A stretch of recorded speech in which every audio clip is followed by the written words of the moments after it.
Hello and welcome to my YouTube channel. आपकी demand पे current affairs लेके आया हूँ और आज की डेट है 19 जनवरी 2024। तो ऑब्वियस सी बात है, ये जो करंट अफेयर्स है ये दिसंबर का होगा, बुक से है। So let's begin.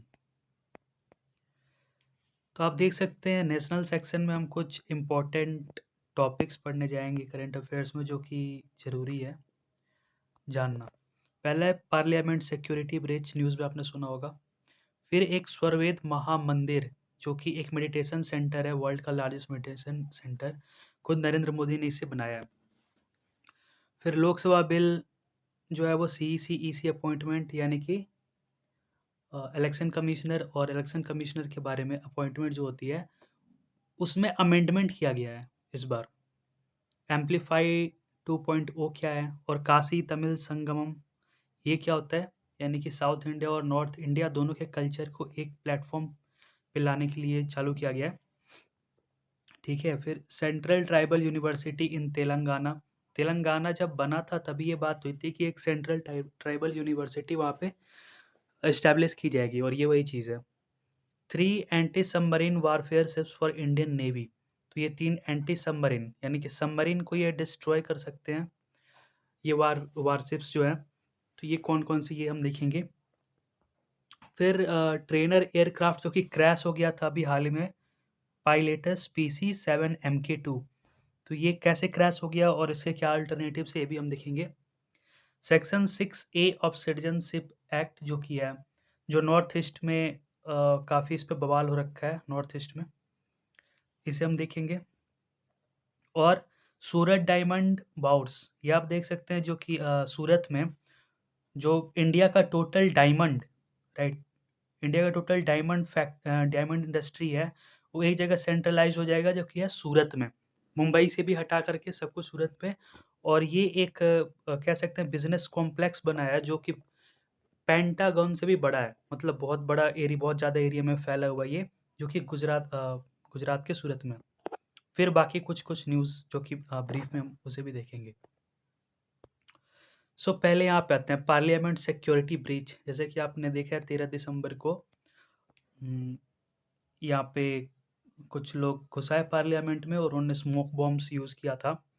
तो उन पे जो सबसे ये इम्पोर्टेंट याद रखने के लिए कि anti terror law, unlawful activities prevention act UAPA, इसके तहत उन्हें पकड़ा गया है। तो ये याद रखने वाली बात है कि ये क्या है, UAPA unlawful activities prevention act. ठीक है। अब सिक्योरिटी लैब्स के बारे में बात करें कि आखिर ये क्या हुआ है। तो स्क्रीनिंग ऑफ विजिटर्स, और विजिटर्स कैसे आ सकते हैं आपके पार्लियामेंट में। तो देखो, जितने भी वो एमपी होते हैं ना, इनके पास 2 टाइप्स ऑफ विजिटर्स होते हैं। एक होते हैं, पहला there are 2 types of galleries, public और speaker, public and speakers in Lok Sabha. While a member can facilitate the entry of 4 people on a daily basis. तो डेली बेसिस पे 4 पीपल आते हैं, ठीक है। He is entitled the entry of 2 people in speakers gallery. तो public gallery में 4 बंदे बुला सकते हैं और स्पीकर्स गैलरी में 2 बुला सकते हैं। तो ये चीज़ होता है, जिससे ये इन्हें पास मिलता है, और इस तरीके से ये आ सकते हैं यहाँ पे, वहाँ पे विज़िट कर सकते हैं, राइट। प्लस पार्लियामेंट के सिक्योरिटी के लिए कौन रिस्पॉन्सिबल है, तो सीआईएसएफ, इसे याद रखेंगे, सेंट्रल इंडस्ट्रियल सिक्योरिटी फोर्सेस। और इससे रिलेटेड क्वेश्चंस भी आ सकते हैं कि ये कब कब ऑर्गेनाइज हुआ था, कैसे ऑर्गेनाइज हुआ था, तो इस चीज़ को भी ध्यान रखेंगे। फिर यहाँ पे है स्वरवेद महामंदिर, जो कि वर्ल्ड लार्जेस्ट मेडिटेशन सेंटर है। तो एक्चुअली एक बाबा जी हैं ये, सद्गुरु श्री सदाफल देव जी महाराज, ठीक है। इन्होंने, ये फाउंडर ऑफ विहंगम योग का इन्होंने फाउंडेशन किया था। उन्हीं उन्हीं के लिए, उन्हीं पे ये नेम्ड है स्वरवेद, ठीक है। Swarved spiritual text. एक्चुअली इनका जो विहंगम योग है, ये कहता है कि हम मेडिटेशन के ज़रिए इस दुनिया से कैसे मुक्ति पा सकते हैं। और विहंगम योग का मतलब क्या होता है, यहाँ पे आप देखिए कि विहग यानी कि बर्ड, संस्कृत वर्ड है। तो इसका मतलब है विहग और योग। जैसे कि इंसान की जो आत्मा होती है, जब ट्रूथ को जब समझ जाती है, तो जिस तरह से वो फ्री हो जाती है आत्मा, एक चिड़िया की तरह, राइट। और फिर वो uniting with individual consciousness with universal consciousness for permanent peace and bliss. तो मेडिटेशन के ज़रिए सही हो सकता है। अब इनके बारे में जानते हैं। सद्गुरु सफदल जी देव जी महाराज जो कि एस्टैब्लिश्ड विहंगम योग इन 1924, राइट। तो 1924 में इन्होंने विहंगम योग की स्थापना की थी और उन्हीं के आधार पे है ये।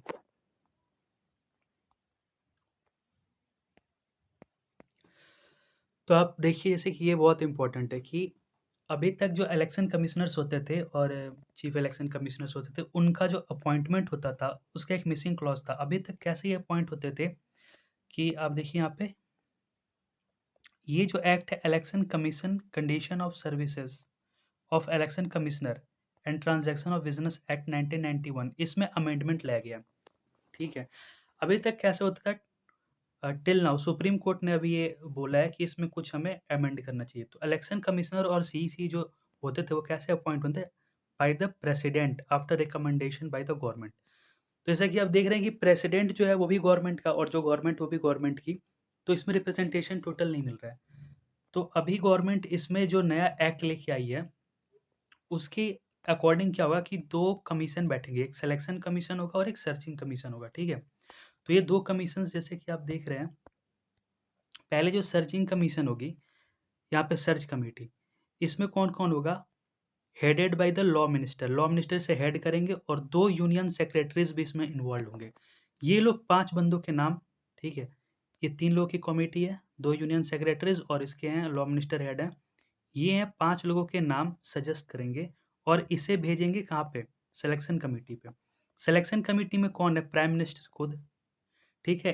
एक यूनियन मिनिस्टर है जो कि प्राइम मिनिस्टर ही रखेंगे उन्हें, और लीडर ऑफ ऑपोजिशन। तो यहाँ पे ऑपोजिशन का भी रिप्रेजेंटेशन वहाँ पे होगा कि इलेक्शन कमिश्नर किसे बनाया जाए, ठीक है? अगर कोई लीडर ऑफ ऑपोजिशन नहीं है, तो क्या करेंगे कि leader of the single largest opposite party, for example जैसे कि कांग्रेस होगी, तो भी यहाँ पे आकर के वो सेलेक्ट करेगी।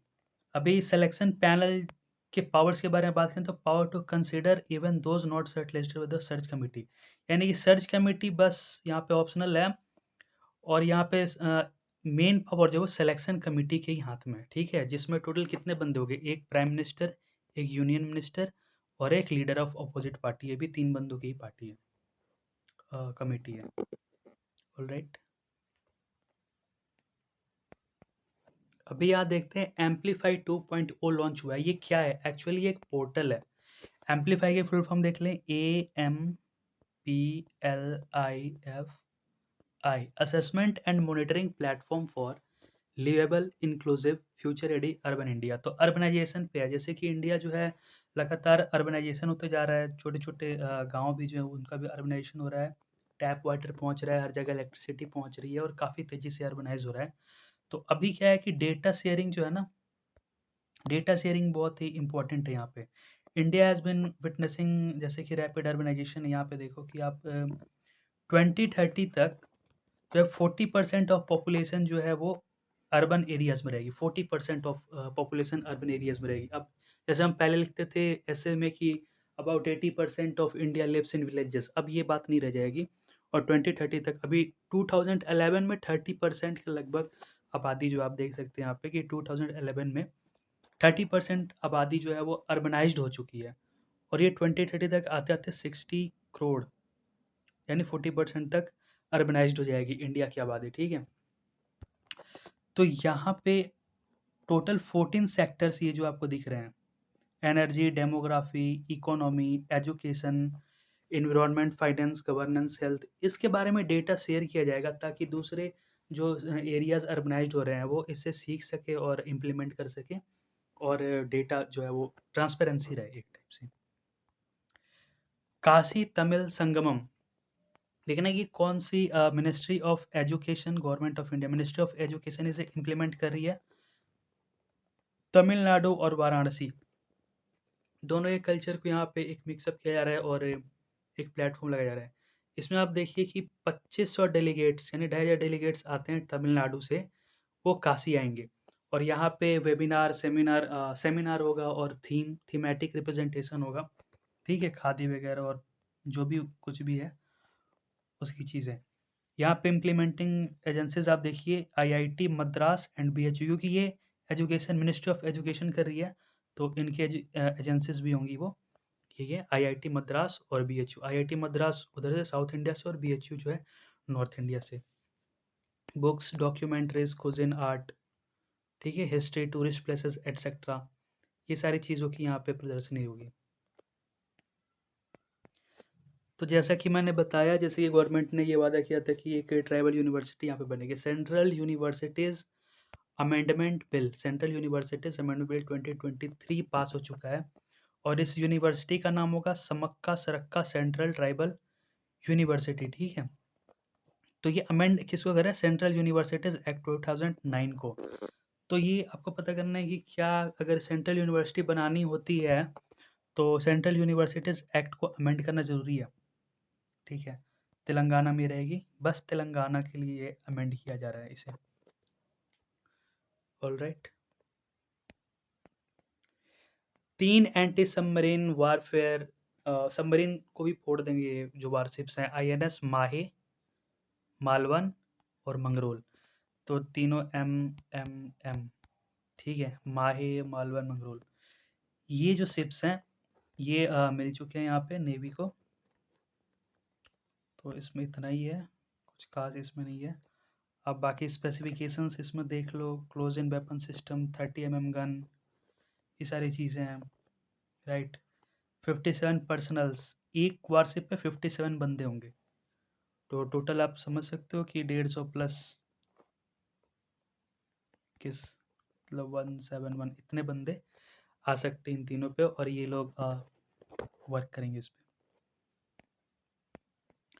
अभी देखिए, सुप्रीम कोर्ट ने गवर्नमेंट को बोला है, ये गवर्नमेंट को बोला है कि सिक्किम और वेस्ट बंगाल में जो 2 ट्राइब्स हैं, लिम्बू और तमांग ट्राइबल पॉपुलेशन, इनकी जो जनसंख्या है वो इंक्रीज़ हो गई है, इनकी पॉपुलेशन इंक्रीज़ हो गई है। तो अब पॉपुलेशन इंक्रीज़ हो गई है और इनके लिए कोई रिज़र्वेशन ही नहीं है वहाँ की कंस्टिट्यूएंसीज़ में। तो यहाँ पे डिलिमिटेशन कमीशन बना है। डिलिमिटेशन मतलब क्या होता है कि लोकसभा, राज्यसभा जो होता है ना, राज्यसभा, उनकी सीट को अलग-अलग स्टेट असेंबली और जो होता है मेंबर ऑफ पार्लियामेंट, तो इनकी कंस्टिट्यूएंसी को डिलिमिटेट किया जाए और इनकी लिमिट फिक्स किया जाए और इनको रिजर्व किया जाए for this tribal population, Limbu and Tamang. तो ये कहाँ पे फैले हैं? ये सिक्किम और वेस्ट बंगाल के हैं, ये ट्राइबल पॉपुलेशन, और यहाँ पे उनको रिप्रेजेंटेशन नहीं मिल पा रहा है, इसलिए इन्हें यहाँ पे एक कमीशन बनाने के लिए कहा गया है, ठीक है। डिलिमिटेशन एक्ट 2002 के अंतर्गत जो है सेंटर जो है इसको अमेंड कर सकता है और रिजर्व कर सकता है। देखो, डिलिमिटेशन कमीशन पढ़ सकते हैं आप यहाँ से। प्रेसिडेंट ऑफ इंडिया इसे अपॉइंट करते हैं डिलिमिटेशन कमीशन को, और इलेक्शन कमीशन ऑफ इंडिया के साथ ये काम करता है डिलिमिटेशन करने में। इसके मेंबर कौन कौन होते हैं? तो सुप्रीम कोर्ट के जज हैं, रिटायर या फिर सर्विसिंग कोई भी हो सकते हैं, और जैसे कि CEC, election commission of India से आते हैं सीईसी, या इलेक्शन कमिश्नर जिसे भी भेज दे यहाँ पे, नॉमिनेटेड बाय सीईसी, ठीक है। एंड उस स्टेट के भी होने चाहिए एक स्टेट के इलेक्शन कमिश्नर, ठीक है। ये सीट्स को रिजर्व करते हैं SC ST के लिए, और हाई पावर बॉडी है, इनको किसी कोर्ट में इनको नहीं समन किया जा सकता है कि ये उसके लिए रिस्पॉन्सिबल नहीं होते हैं, ठीक है। 4 बार, ये इंपॉर्टेंट है कि 4 बार यहाँ पे 4 टाइम्स डिलिमिटेशन कमीशन बनाए गए थे। जो रिसेंट है वो 2002 में बनाया गया है, और अभी तो फिर से बनेगा जब भी ऐसा प्रोविज़न है कि जब भी सेंसस होगा, delimitation act after every census, जब भी सेंसस होता है तो उसके बाद डिलिमिटेशन कमीशन एक बैठनी चाहिए। और अभी वुमेन के लिए भी बनेगा, क्योंकि वुमेन रिजर्वेशन आने वाला है, तो उसके लिए भी डिलिमिटेशन कमीशन फिर से बैठेगी, और फिर वुमेन के लिए भी जो कंस्टिट्यूएंसी सीट्स हैं उन्हें रिजर्व किया जाएगा, ठीक है। अभी ये आर्टिकल्स इंपॉर्टेंट है, आर्टिकल्स आप देख लीजिए। आर्टिकल 82 क्या कहता है कि आफ्टर एवरी सेंसस एक डिलिमिटेशन कमीशन बैठना चाहिए। 170 क्या कहता है कि स्टेट्स जो हैं वो डिवाइड किए जा सकते हैं कंस्टिट्यूएंसीज में, और ये पावर एम्पावर करता है डिलिमिटेशन कमीशन को, ठीक है। 332, आर्टिकल 332 क्या कहता है कि SC और ST के लिए सीट्स रिजर्व किए जाने चाहिए, ये कहता है। आर्टिकल 333 क्या कहता है इसके बाद कि एंग्लो इंडियन कम्युनिटी, यानी ये 332 SC ST के लिए था, और ये 333 ये है एंग्लो इंडियन कम्युनिटी के लिए है, राइट। तो एंग्लो इंडियन कम्युनिटी के लिए भी यहाँ पे क्या कह सकते हैं। पायलटस PC-7 MK2 क्या हुआ था कि इसमें 2 इंडियन फोर्स ऑफिशियल्स यहाँ पे मारे गए थे। तो इसे क्यों यूज़ करते हैं और क्या इसके अल्टरनेटिव्स हैं? सबसे पहले तो अफोर्डेबल है, चीप है, राइट? और लेस कॉम्प्लेक्स है, तो सिंपल है इसको चलाना, तो इसलिए यूज़ किया जाता है, ठीक है? कहाँ से आई है? तो स्विट्ज़रलैंड से इसको ये बन के आया, तो राइट। अभी इंडिजीनस भी हम लगाने वाले हैं इसमें, जो गवर्नमेंट है कर रही है। टोटल 75 यहाँ पे पायलटस PCM-K2 एयरक्राफ्ट्स हैं। लेकिन इसके बाद जो होता है HAL किरण, ये जो है इस पे पायलटस पे जब वो ट्रेन कर लेते हैं तो उसके बाद उन्हें इसमें ट्रेनिंग दी जाती है। टोटल 78 102, ये सब जो नंबर्स है याद करना ज़रूरी नहीं है। हिंदुस्तान एरोनॉटिक्स लिमिटेड जो है वो ये जो करेगा 7 STT-40 70 इतने। तो ये आप देख सकते हैं कि इसका इसका अल्टरनेटिव यही है STT-40, ठीक है? ये भी एक बेसिक ट्रेनर एयरक्राफ्ट है जो कि यूज़ किया जा सकता है अब इसकी जगह पे, राइट? तो बस इतना सा था इसके बारे में। तो ये याद रखना है कि STT-40 जो कि हिंदुस्तान एरोनॉटिक्स लिमिटेड इंडिजिनस है और ये भी ठीक है। अभी ये क्या है, ट्रूथ एंड रिकॉन्सिलिएशन कमीशन।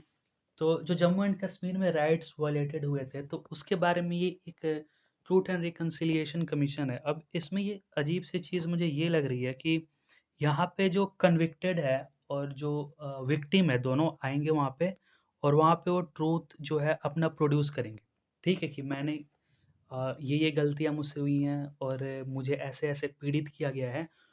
और सबसे बड़ी बात है कि वहाँ पे कुछ ख़ास नहीं होने वाला है, उस एविडेंस को अगेंस्ट यूज़ नहीं किया जाएगा, एज़ एविडेंस यूज़ करके, और उसे जो कन्विक्टेड है उसे कोई सज़ा नहीं होगी। तो आखिर इसका फ़ायदा क्या है? बस ह्यूमन राइट्स वायलेशन जो हुए हैं वहाँ पे उसको एक ह्यूमैनिटेरियन अप्रोच है इसे सॉल्व करने का, लाइक पीस करने का, जो चीज़ें दबी रह जाती हैं मन में उस चीज़ों को बाहर निकालने की ये पहल है। और ये सिर्फ़ इंडिया में नहीं हुआ है, पहले भी बहुत जगह हुआ है, लाइक साउथ अफ्रीका में हुआ है ऐसी चीज़, ठीक है?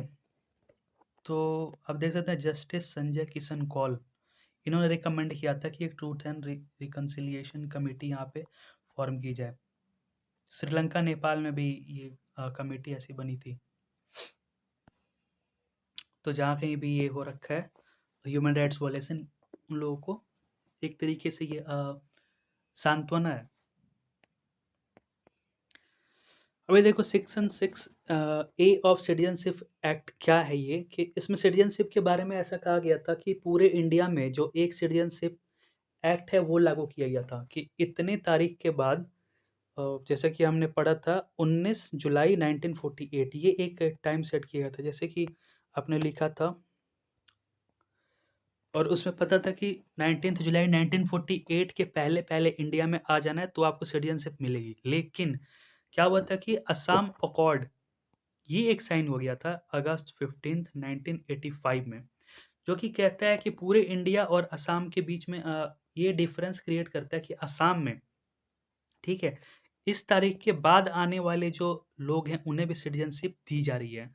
और ये लोग कहाँ से आ रहे हैं? अब देखिए बांग्लादेश बॉर्डर से ये असम में एंटर कर रहे हैं, जो कि जैसे कि रोहिंग्या हैं, म्यांमार रीजन से ये भी आ रहे हैं असम में। तो असम जो है उसका कहना है कि ये जो डेट है 19 जुलाई 1948, ये जब पूरे इंडिया के लिए लागू है तो असम के लिए भी यही डेट लागू हो, और जो असम में इलीगली माइग्रेट कर गए हैं इस डेट के बाद, उन्हें यहाँ से हटाया जाए, क्योंकि ये हमारे कल्चर के साथ छेड़छाड़ कर रहे हैं। क्योंकि मुस्लिम जो होते हैं, मुस्लिम मेजॉरिटी जो उधर से आई है माइग्रेट करके, इमिग्रेट करके इलीगली, तो उन्हें असम में क्यों रखा जा रहा है, और असम में इस चीज़ के ऊपर काफ़ी बवाल है, ठीक है? तो असम अकॉर्ड, इसमें ध्यान देने वाली बात है क्या है ये, 15 अगस्त 1985 में राजीव गवर्नमेंट थी, राजीव गांधी की, और असम मूवमेंट के लीडर्स थे, ठीक है? यहाँ पे आए थे ऑल असम स्टूडेंट यूनियन, इसमें इन्वॉल्व था आइडेंटिफाई डिपोर्ट। तो इन्होंने ये साइन किया था कि हाँ, हम आइडेंटिफाई करेंगे इलीगल इमिग्रेंट्स को और उन्हें वापस भेज देंगे बांग्लादेश। ठीक है? अभी ये सेक्शन 6 ए में क्या है, ये चैलेंजेस क्या आ रहे हैं इसको इम्प्लीमेंट करने में, कि इसे कह रहे हैं कि पूरी इंडिया के लिए जुलाई 1948 ये डेट रखा गया है। ठीक है? और असम के लिए एक डिफरेंट कट ऑफ डेट रखा गया है, स्पेशली फॉर असम। तो ये क्या है, डिस्क्रिमिनेटरी है, इलीगल है, मतलब कि कुछ भी जो मन में आया वो कर दिया आपने। तो इस पे सुप्रीम कोर्ट ने जो है ऑर्डर किया है आपको कि हमें डेटा दीजिए कि इस तरीके से कितने लोगों को, इमिग्रेंट्स को यहाँ पे इंडियन सिटीजनशिप दिया गया है अकॉर्डिंग टू आर्टिकल 6A। ठीक है? 6A2, right. तो कितने लोगों को यहाँ पे इलीगली दिया गया है, असम में आने दिया गया। ठीक है? सिटीजनशिप एक्ट 1955 के बारे में जानते हैं। तो ये सिटीजनशिप कंट्रोल करता है। ठीक है? इसको 6 बार अमेंड कर किया जा चुका है। जो रिसेंट अमेंडमेंट था वो 2019 में आया था, इस पे काफ़ी बवाल भी हुआ था। Article 5 to 11 part 2 of constitution, ये जो है वो सिटीजनशिप के साथ डील करता है। लेटेस्ट अमेंडमेंट ये आप देख सकते हैं 2019 में। इसमें क्या था कि हिंदू, सिख, बुद्धिस्ट, जैन, पारसी और क्रिश्चियन, यानी मुस्लिम को छोड़ के जितने भी लोग हैं, बाकी सभी धर्मों के लोग अफ़गानिस्तान, बांग्लादेश और पाकिस्तान से जो इंडिया में एंटर करते हैं, वो उनके लिए जो लिमिट डेट है वो जुलाई 1948 की जगह क्या लिख दिया गया है, 31 दिसंबर 2014। ये अब नया डेट एक सेट किया गया है। ठीक है? तो इस पे काफ़ी बवाल होता है कि इसमें मुस्लिम्स को क्यों नहीं इंक्लूड किया गया। ठीक है? तो मुस्लिम्स तो भैया ये तो पाकिस्तान ले चुके हैं, तो इनका क्या है, राइट। तो इस पे काफ़ी बवाल हो गया था कि इसमें हिंदू, सिख, बुद्धिस्ट, इसके साथ मुस्लिम्स को भी इंक्लूड किया जाना चाहिए। अभी देखिए inauguration of Surat diamond house. तो देख सकते हैं आपकी वर्ल्ड्स बिगेस्ट बिजनेस कॉम्प्लेक्स ये बना है, वर्क प्लेस, और ये पेंटागन से भी बड़ा है। ठीक? यहाँ पे कौन है, अ, इसका नाम है dream city, diamond research and mercantile city, और ये मुंबई का ही बिजनेस उठा के गुजरात में कर दिया है। मतलब कि सेंटर ऑफ बिजनेस ही गुजरात में पूरा ट्रांसफर कर रखा है मोदी जी ने। सब कुछ उठा के अपने गुजरात में ही डालना चाहते हैं। Bigger than the biggest office pentagon.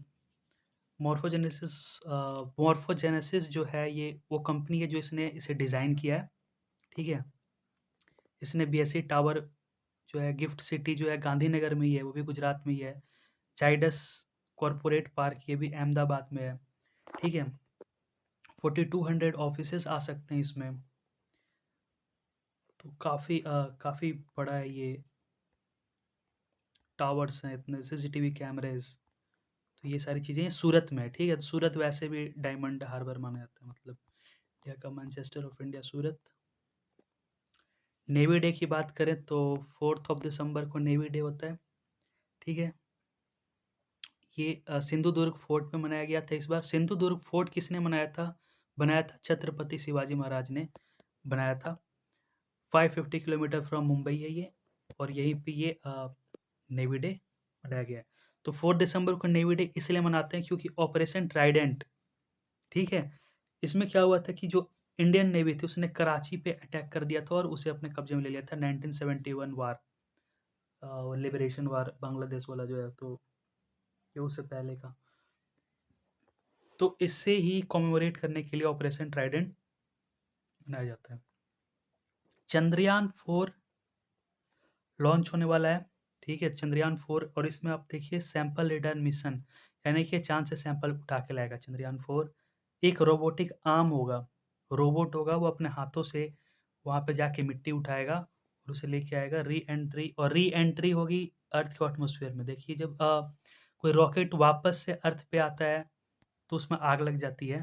तो अभी वो मॉड्यूल चेक हुआ है और उसको एक काम हुआ है कि अब ये आए तो बर्न अप ना हो। इंडिया 2023, इसके बारे में देख लेते हैं कुछ फास्ट रिकैप है। कांग्रेस भारत जोड़ो यात्रा कहाँ से शुरू हुई थी? Srinagar, led by party. Kanyakumari से शुरू हुई थी और श्रीनगर पे जाके खत्म हुई है, 4000 किलोमीटर, राहुल गांधी। ठीक है। इंडिया सबसे बड़ी पॉपुलेशन बन चुकी है। 2000 रुपये नोट जो है वो सितंबर एंड तक इंडियन गवर्नमेंट ने वापस बुला लिया। अब किसी के पास हो तो तुरंत से वापस कर दे उसे। और बाकी इम्पोर्टेंट न्यूज़ है, हाँ, कि ये इंडिया इंडिया एक अलायंस है जिसमें 26 पार्टियां, नहीं मतलब लगभग लगभग सारी पार्टीज मिल के नरेंद्र मोदी गवर्नमेंट को हराना चाहती हैं। ठीक है। चोर चोर मौसेरी भाई। और एशियन गेम्स में टोटल 107 मेडल्स हैं जिसमें 28 गोल्ड, 38 सिल्वर, 41 ब्रॉन्ज। तो ये याद रखना पड़ेगा आपको, जो कि हांगझाऊ चाइना में हुआ है। फिर नीरज चोपड़ा, इनका जो बेस्ट थ्रो है वो 88 मीटर। ठीक है, तो ये पूछा जा सकता है कि ये कहाँ पे हुआ था, तो हांगझाऊ में। और ये जो है ओलंपिक में, तो ये 88.17 मीटर्स इन्होंने अपना भाला फेंका था। पैरा गेम्स में भी इंडिया ने काफ़ी अच्छा प्रदर्शन किया है, 111। आप देख सकते हो पैरा गेम्स और दोनों का कंपैरिजन करके 29 गोल्ड से 28 गोल्ड से, मतलब पैरा में तो ज़्यादा है। 31 सिल्वर यहाँ पे, 38 सिल्वर है, 41 ब्रॉन्ज है यहाँ पे, 51 ब्रॉन्ज है। यानी पैरा एशियन पैरा गेम्स में भी इंडिया किसी से कम नहीं है और बहुत अच्छा प्रदर्शन हुआ है, अब तक का सबसे अच्छा प्रदर्शन हुआ है। ठीक है। वर्ल्ड नंबर 1 में इंडिया के ये आगे हैं स्वास्तिक राज, रैंकी रेड्डी और चिराग शेट्टी, ये दोनों। India win the first edition of women T20 world cup में इंडिया इसे विनर है। इसके साथ ही विराट कोहली ने सचिन तेंदुलकर रिकॉर्ड तोड़ दिया, 50 centuries in one day international ODI में 50 सेंचुरीज इन्होंने रिकॉर्ड किया है। ठीक है। फिर IPL में इस बार CSK जीती है। और क्या है, असेंबली इलेक्शन रिजल्ट्स आप देखो यहाँ पे, NPP फॉल्स ऑफ, मेघालय में बीजेपी यहाँ पे आ रखी है और नागालैंड में बीजेपी है, त्रिपुरा में बीजेपी है, कर्नाटका में कांग्रेस है। राइट, तो ये सब चीज़ें याद रखेंगे, अभी बाद में भी इसे हम देखेंगे डिटेल में। एब्रोगेशन ऑफ आर्टिकल 370, जिसके खिलाफ पिटीशन था, तो इसे राइट कर दिया गया कि हाँ, इससे कोई दिक्कत नहीं है। और बाकी स्मोक, वो तो पार्लियामेंट सिक्योरिटी ब्रीच है ही। राइट। डेथ के बारे में बात करें तो शरद यादव जाने माने नाम है और पॉलिटिकल लीडर हैं जिनकी डेथ हो रखी है। केशव महिंद्रा जो कि महिंद्रा के थे। इसके साथ MS स्वामीनाथन जो कि ग्रीन रेवोल्यूशन इन्होंने किया था। सहारा ग्रुप के फाउंडर सुब्रतो रॉय, ये बिहार से बिलोंग करते हैं। ठीक है। एक्टर डायरेक्टर आमिर रजा हुसैन। ठीक है। और पंजाब की CM प्रकाश सिंह बादल, ये भी हैं। इनका भी निधन हो रखा है। बिशन सिंह बेदी, ये स्पिनर हैं, क्रिकेट क्रिकेट फील्ड से हैं Bishan Singh Bedi. Satish Kaushik, Bollywood actor director. Hinduja group के चेयरमैन कौन है? SP हिंदुजा। ठीक है, तो ये कुछ सैडनिंग न्यूज़ है। इसके बाद जो वर्ल्ड पैनोरामा है, ये अगली वीडियो में मैं बनाता हूँ।